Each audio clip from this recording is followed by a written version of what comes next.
قم بنا وانظر لآيات الجمال قم بنا وانظر لآيات الجمال. شيخ يحيى بن معاذ بها محدثين تبوها تابعين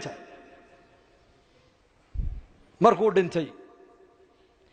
ayaa manaan baa lagu arkay manaan dadkii war wanaagsan oo isarkayeen moogtahay dadka iminka dhoof bay ku riyoodaan dhoof isagoo badii ka talaabo Talyaaniga galo ku riyoon mid markaasuu anu wallahi waan arkaanoo Yurub galo waa sii socdaa salaama wariyadaad aragtay marun baade wixii maskaxdaada ku jira baa habeenkii shaydaanku ka soo dhex saaray dadkii war wanaagsana jannaday arkayeen oo qiyaamaha ay arkayeen oo ilaahay wajigiisa arkayeen culimada qaar kood rag baa ilaahay daatadiisa arkaya habeenkii markay seexdaan rag baa habeen walba nabi maxamed la kulmaya calayhi salaatu wasalaam yaxya ibn mucaad baa kamid aha markuu geeriyooday ayaa manaam lagu arko lagu yiri sheekh yaxya nin waacida oo muhaddisa oo zaahida oo ummadu jeceshahay baad ahayde ma facala allah bika maxaad rabbiga kala kulantay noo sheeg baa lagu yiri markaasuu yiri fudhixtu wallahi fadix waan ku fadeexadoobay buu banka qiyaamaha oo ilaahay baa iigu yiri soo qabta yaxya ii keena wallahi horgeeyo ilaahay markaasaa ilaahay iigu yiri sheekhagan xun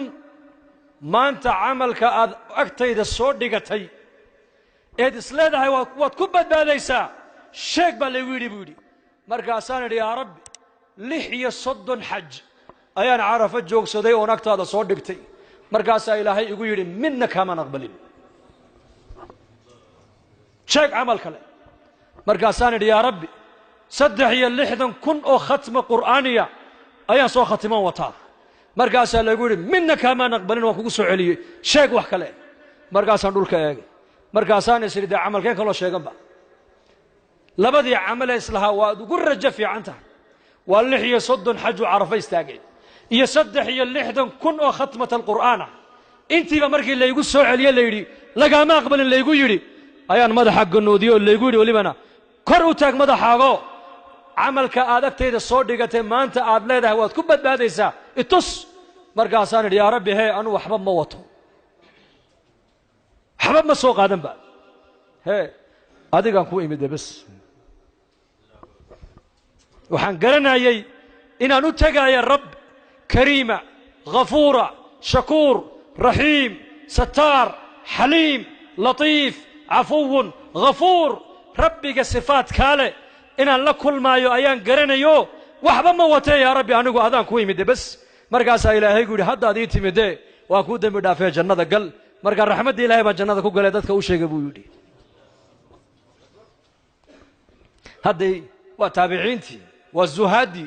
ومحدثينتي وسلف هذه الأمة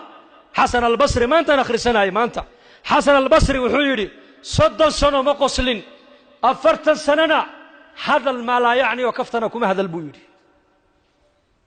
إنكم مالنتي مسجر بان كفتنا إمسان عيتمينا إمسان ومد حمنينا إمسان وحان دون إيغينا إمسان وحان دون مغلينا لقد أدركت أقواما waxaan soo gaaray aqwaam buu aqwaam waxaan soo gaaray waa saxaabadii rasuulka raggan ka soo gaaray markaan la joogay waxaan ku dhaxahaa buu yiri tuug baan ku dhaxahaa buu tuug waa xasan al-basri baa hadalka leh ayna nahnu maanta halkeen joognaa maanta